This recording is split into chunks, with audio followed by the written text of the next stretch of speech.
Paralympian Jen Armbruster is blind. When her previous guide dog Simon started to struggle with his training, she reached out to Working Dogs of Oregon to find him a new purpose. She reached out to me and see if I could take him, which I really wanted to. But we knew that Simon had a lot more left in him to be able to serve people. Working Dogs of Oregon Executive Director Darin Campbell says he knew exactly where to send Simon. He came down here. We worked with him, with his handler now down here. We've taken him to the courthouse. We've walked him, trained him to be able to go to the witness stands, to be in the courtrooms. Simon is the newest member of the Central Point Police Department. He'll help to bring comfort to victims of sexual and domestic violence from the first call on scene all the way to the court process. You take a dog like Simon, he brings comfort and strength to somebody who really needs it in the worst moments of their life. Simon will now go home with Central Point Police Chief Christine Allison, but a special occasion reunited him with his old handler. It took a moment, but when Simon smelled her, he was just as excited. Everyone is thankful Simon can continue to help people.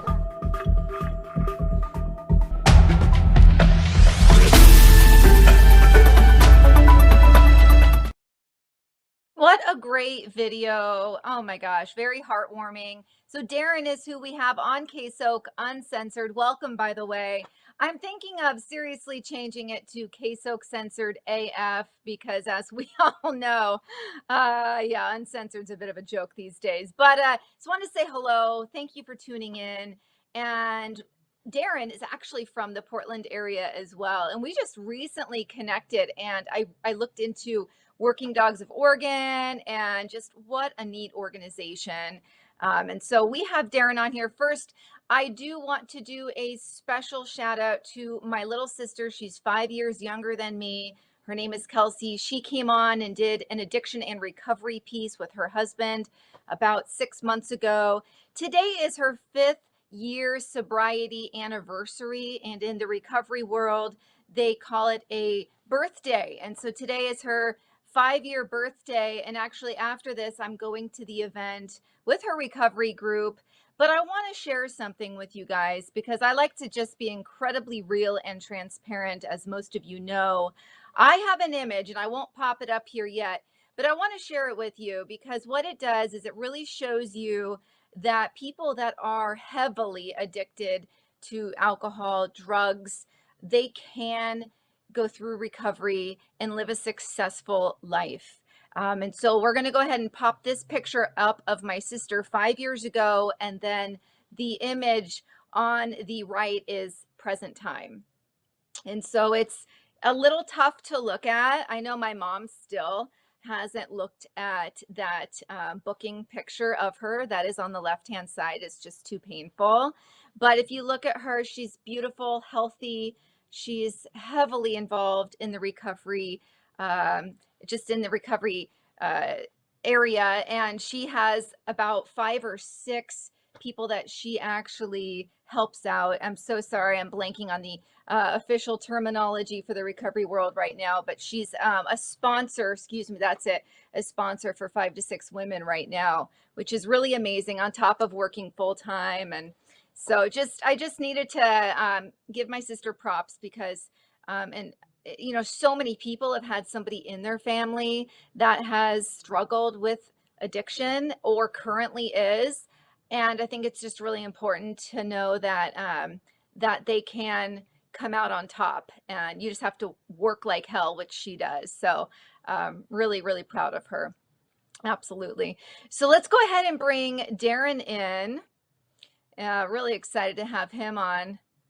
And I want to pull a little background from you, Darin, once I have you. Sure. Hey, Go for it. how's it going? I will tell you, it's going great. I will tell you, last month I celebrated 16 years in sobriety. So Oh my I'm with gosh, your that's sister. That's huge. awesome. That is awesome. so cool.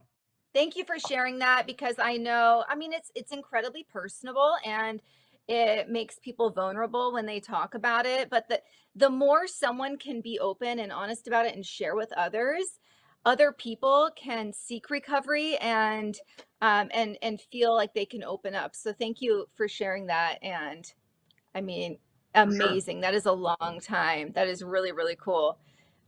So, you know, actually, I want to have my sister back on here again. And if you were interested, we could do another addiction recovery segment. I think that'd be pretty cool. So, Yeah, I'd we love to. received That'd be a great. lot of that'd be, we have so many people that were like, thank you for doing that. Thank you for talking about something so real and pressing. So anyway, so welcome on. Thank you so much. I know we just recently connected, and I love what you do. I would love to hear about how you even got started with dog training. Well, I will tell you, and I was going to kind of mention this because I went from that addiction, kind of overcoming uh, that public perception of what addiction is and what happens. It moved into mental health field, and we had some mental health stuff with my wife where her doctors suggested that she get a service dog, and that was about 2011, 2012. And we had a trainer help us train a dog who was an amazing. Actually, it's that dog right there on the wall. Oh, so And cute. yeah, so we're now on her third service dog. But through that process, I really started to understand how uh, horrible people were in the community from the business standpoint, from people using their own personal dog as a fake service dog, um, and how people just didn't understand what the laws were and how they needed to know. And so originally, I took it upon myself. I'm going to educate people, and I'm going to advocate also at the state legislature. So both of those things is what started Working Dogs Oregon. Then in 2015, I'm sure you're well aware, Canine Mick got shot here in Portland, shot and Right. killed, and that drew us into the police dog side of things. So along with working with service dogs and veterans and therapy dogs, we're also doing a lot of work with police dogs, and that's where Canine Simon kind of came in.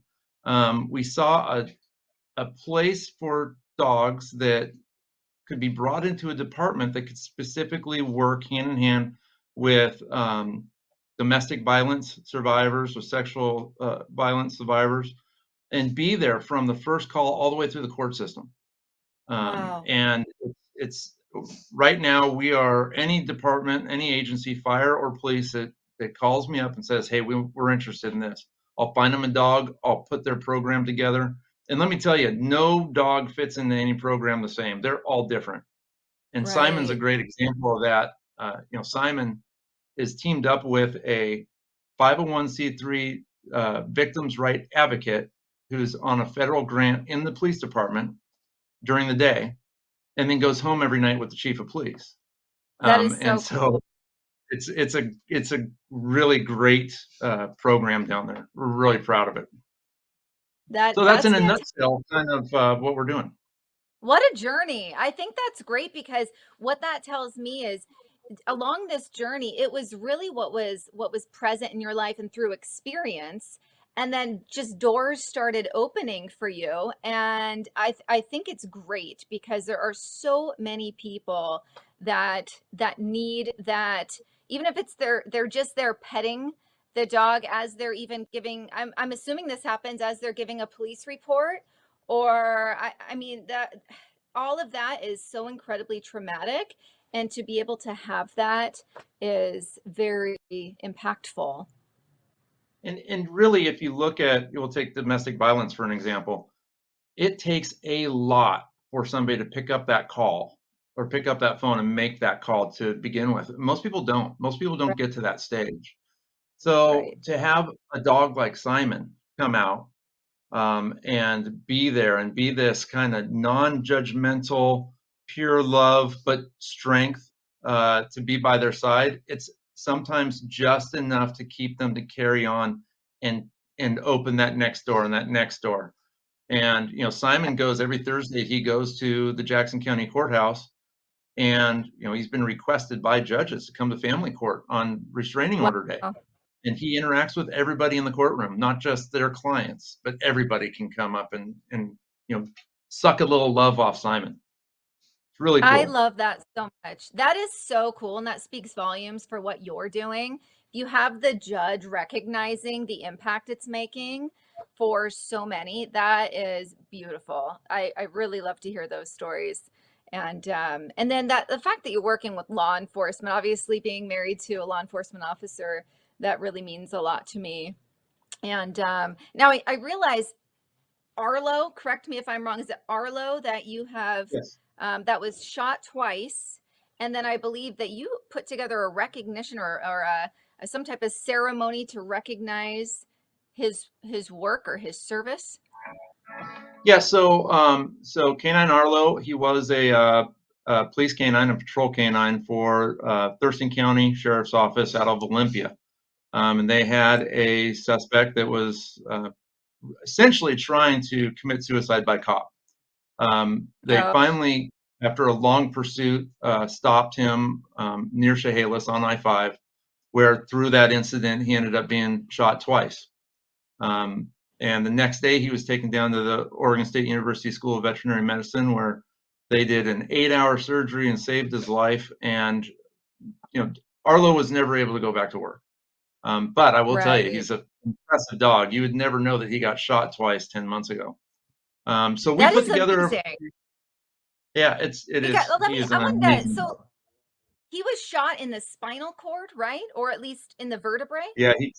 Yeah, he had his vertebrae hit, and then he also took a shot right in his right shoulder, I believe. Wow. And he's just walking around like trotting around like and you wouldn't be able to tell. That's No. wild to me. And 8 hours is an eternity for a human, let alone a dog. Matter of fact, we pulled out the bite sleeve and had a little fun with him. Don't tell his vets at OSU veterinary school, Yeah, but but that's yeah, fantastic. he's impressive. He's impressive. So anyway, 2 weeks ago, we put together a surprise ceremony for him to award him the Purple Heart, and I'll tell you that meant so much to his handler, who Oh yeah. uh, it's just to have that kind of recognition for that kind of sacrifice is for one, it's needed. For Right. having that kind of go unnoticed by his own department, I don't mind calling out law enforcement when they screw up, and they screwed up by Right. not acknowledging this. And we waited Right. quite a while before we decided to do it. So, but we needed to do it. Absolutely. No, that's great that you were there to I love when someone is not afraid to call someone out, to rock the boat, because really, I mean, that's what makes the change. And they probably won't drop the ball like that again. And you're right. Like, I mean, just even hearing stories of when my husband's on a perimeter and the canines are so incredibly important and critical with the operation that they're able to sit back a little bit, obviously I'm exaggerating a bit, but and know that the canine is out there, looking for this person or these people. And I just know, how much it means to the officers when they are on a call with them. And so, Yeah. so when they are injured on duty, it should be treated, to that extent, like they are with the actual human officers. So I think that's great that you took that time. Great pictures too. That's now who's this? So that is Shep.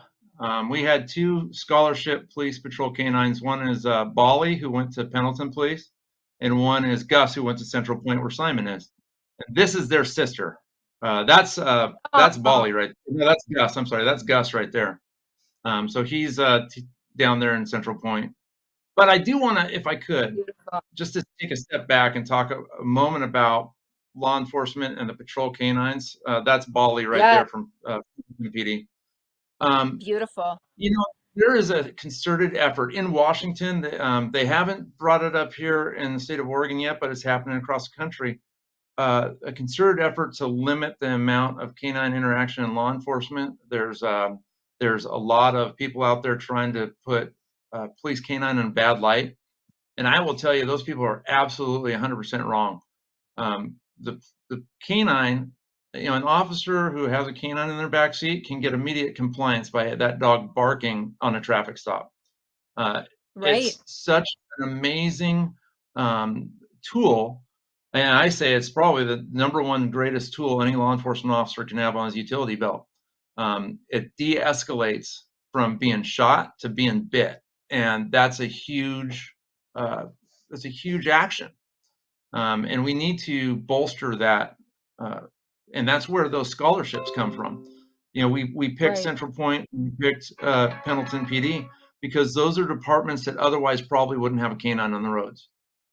Wow. And, That's yeah, go ahead. I have to ask you, Darren, what is wrong with Washington State? I mean, it's just everything they do is backwards. How can we help get that? I don't know what's happening with it, but what can we do? Who do we need to write to? That is the most asinine thing I've heard, where they don't want or they want to limit the amount of canine officers. I mean, that's craziness. Well, it stems back to the bill that passed the legislature in Washington State this last year that did a Ugh, lot of damage to police powers, yes, and good. what they can and can't do. I will tell you that that there were some concessions. So instead of not being able to apprehend with a bite dog, you had to, bark and hold and couldn't be off leash, and all those kind of went away. But what they did was they assembled a committee to decide what rules would govern police dogs in the state of Washington. And that committee has, I think, one admin, one patrol handler, and then every minority you can imagine, from Black, Hispanic, Mexican, Mexican, Hispanic, to even Eskimo, American Indian. I mean, everybody is represented on that committee. Right, It's a bunch of people who have no business setting policy for police canines. And that's right. what the Washington State Legislature is made up of right now. It's people who just don't get it. And to Oh answer your no, question, crazy. what we can do is Yeah, we can push and fight and do everything we can to get every elected official to get out and go patrol with our police departments and see what it's like on the streets for our officers every day. I'm not just talking about canine. They need to understand what law enforcement is. You have right, these attorneys right. that have worked on, non-litigation stuff in the back of an office who get elected and have no idea what law enforcement is facing. And if we can really push that narrative Right. to get out there, there's not a single department in this country that will say no to their state representative or their state senator who wants to come ride for 4 to 8 hours and learn about what's going on. I've never heard of it, and I don't think any Right. admin would say no. Right, right. No, that I think that's a really good call out. I love that we had Keith on there. He just put a message up there. He's a retired police officer in the Chicago area, and he was just talking about how they honor the canines where he's at, canine officers. But yeah, no, we really should. People have no idea. I mean, I'm even as a police officer's wife, I'm so much more awake and I know what's going on now, what my husband deals with. And when he comes home exhausted, I respect that. And I'm like, go to bed because I did ride alongs with him. And I was so tired. And I did what he did. I swung in without sleep. And then I did the whole shift with him and came home. I wanted to cry. I'm not even kidding you. I was like wanting to cry. I was so tired. And I used to give him crap. He would come home and I used to give him crap like, I'm like, come on, I've been doing this. You know what I mean? Like I wasn't sensitive to it because I had no idea what it was like. And so it's the Yeah. same type of thing. Like we need folks to actually walk the walk so that they can do something about it and make educated decisions. But yeah, what's happening in Washington State? I mean, we're not too great off, here in the Oregon area, but it's better than the state of Washington, and it's not a place that I would want to live right now. And so yeah, I completely agree with you. So for folks out there, especially those in blue states like us, you should be challenging your elected officials to go out on ride-alongs. I completely agree. And I have looked at the roster of lunatics that is running Seattle right now, and I'm sure in Olympia as well. And it's like the biggest joke, because clearly they were. I mean, I'm just going to say it. This is the uncensored case. So they were checking boxes. They were not vetting backgrounds or experience. They're checking boxes to Mhm. look the part when they have these elected officials or whoever making these decisions. They are so completely out of left field. They make zero sense for the positions. And so what happens is now we have absolutely asinine policy, and they have no clue what they're doing. So I And I appreciate you can tell alerting me you to that. I can tell you when it comes to Oregon, there's a big drastic difference between Oregon's legislature and Washington's legislature, and I think a lot of it has to do with representation down there. And it's uncensored, so I'll just say it. My brother is the Oregon Association of Chiefs of Police and the Sheriff's Association lobbyist, so they got great representation. And Right. I just told Nice. the Oregon Police Canine Association that I was going to be their lobbyist. So there was a lot of negative That's great. legislation that came out about police that didn't pass. It got so watered down. And in Awesome. canine, the only canine bill that passed was one we passed that allowed police canine to ride in ambulances in case of emergency. So, Oh, and I didn't okay. even see a whisper about anything happening to canine policy in our state. So Good. we've done a really good job of making sure that our Nice work, legislators, seriously. and not all of them, Yes. not all of them, but for the most part, our legislators kind of get it, and they have been able to take advantage of some of uh, that Good. experience of riding along. And with that, I will Right. say, if any officer who's watching this wants a slow night, as Fergus is squeaking his toy back there, if you want I a slow figured it night, wasn't your squeaky toy. just have me come out and do a ride along. Every ride along I've done, I went out in Union County, we got 0 calls the whole night. I went to rode with Central Boring. Point not too long ago, and I think we pulled over 1 car, and that was it.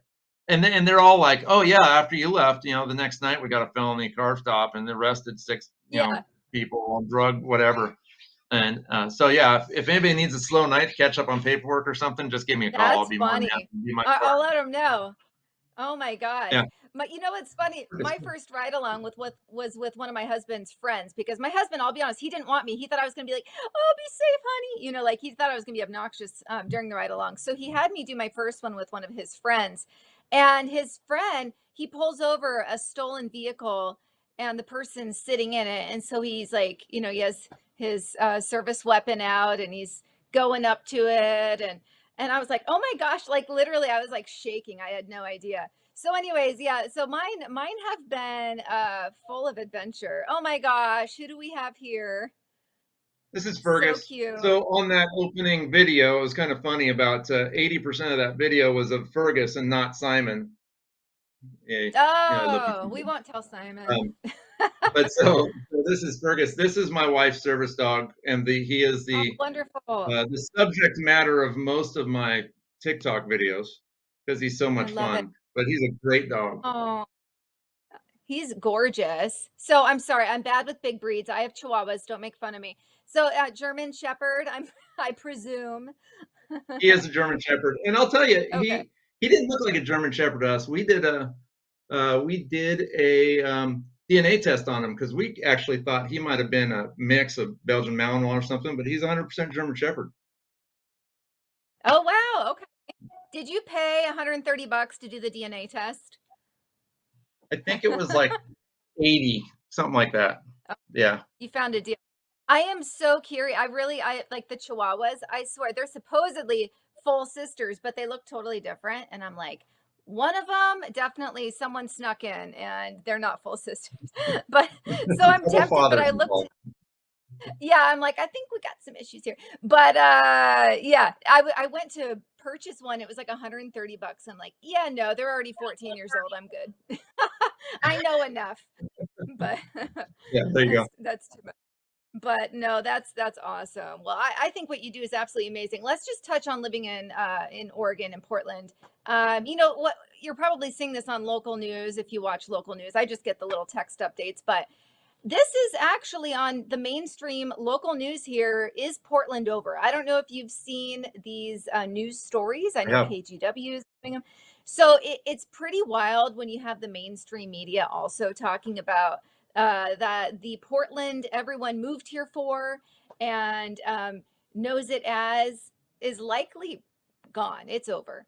And so I'm just curious what your thoughts are on can Portland be revived? I think they can be. It's going to take a long time. You've got a huge portion of business in the downtown area that heart of downtown. that have moved. They've shut up shops and they've moved. To bring that kind of business back is going to take a lot. But before you do that, you got to clean up the city. And Portland's lived on this mission of tolerance and compassion that's just been taken advantage of, and now it's word's out. People are coming here who aren't wanted in some of these other areas because they want to do their heroin, they want to live on the streets, and now they're hearing that if they do heroin on the streets in Portland, we'll buy them lunch, we'll buy them dinner, we'll give them health care, we'll take care of them. So it's even Yep. making the problem worse. It's going to take Right, a lot, right, and I think some of the decisions that have been made by Portland city leadership is been way too late. Anything that's been working has been way too late. But just from the law enforcement standpoint, and I was talking about this earlier today. Hey, buddy, chill. love it. I was talking to somebody earlier. You know, we've lost some amazing talent in leadership with Assistant Chief Chris Davies leaving and going back to Ohio, Chief Kim going to Boise, and then that filters down into some of those rank and file, the lieutenants and captains and sergeants that have left. The experience there of really great people to start is Right, gone, and that's impossible right, to replace. And then you put all right, the numbers of sworn officers that are gone. It's going to take a long time to get that back. right. So I fear we're going to see worse before we see better. Right. I absolutely agree with you. And I know we just have 2 minutes left here, but I just want to say, we are short. Numbers just came out. We are short 800 officers. Looking at how many people live in the Multnomah County and looking at how many officers we have in comparison to like a city like Denver, which we are comparable to, we are short 800 police officers. We actually have less now than we did in the 70s. And we have so many more residents. So yeah, it's a dangerous place to be. We have a major shortage, and to your point, the ones they are hiring, they're rookies. Rookies make mistakes. They just don't know what they don't know yet. And so And if they're not yeah, rookies, they're lateral transfers from places like Minneapolis, and they're the bad seeds from other departments that are coming here because it's an easy lateral. And those that's aren't another we want to. no, I'm no, not that is saying so that true. that's all.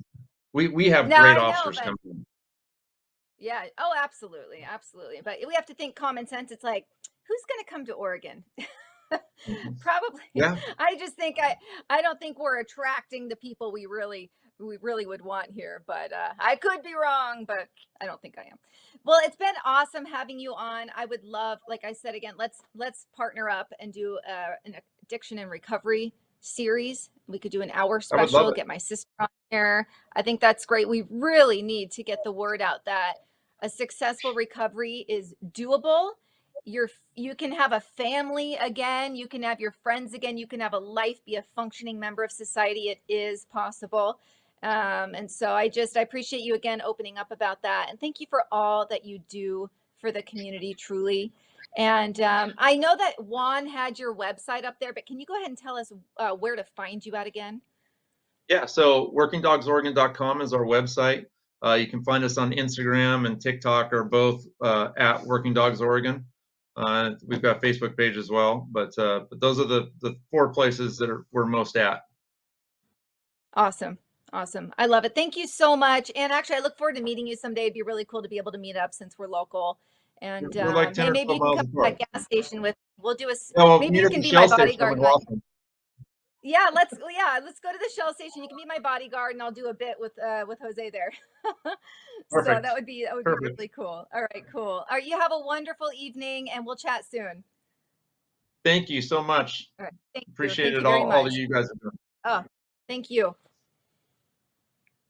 Awesome. Well, thank you guys so much for tuning in. I really appreciate it. As you know, we have the same lineup as we have every week. We have the Blue Family Unity after me, and then we have the Loaded Mic. The Loaded Mic, you guys, that's a real big two-way show. I actually really get a kick out of that one for sure. So it's worth hanging on for. And don't forget, we are partnered with My Pillow, Mike Lindell, an amazing patriot. We have our own code It's approximately a 60% discount off of your purchase price. I've gone in, I've done the math, so it's worth checking out. We have the holidays right around the corner. So please support him as much as you can. And thank you so much. And I look forward to seeing you next Thursday. Have a great evening.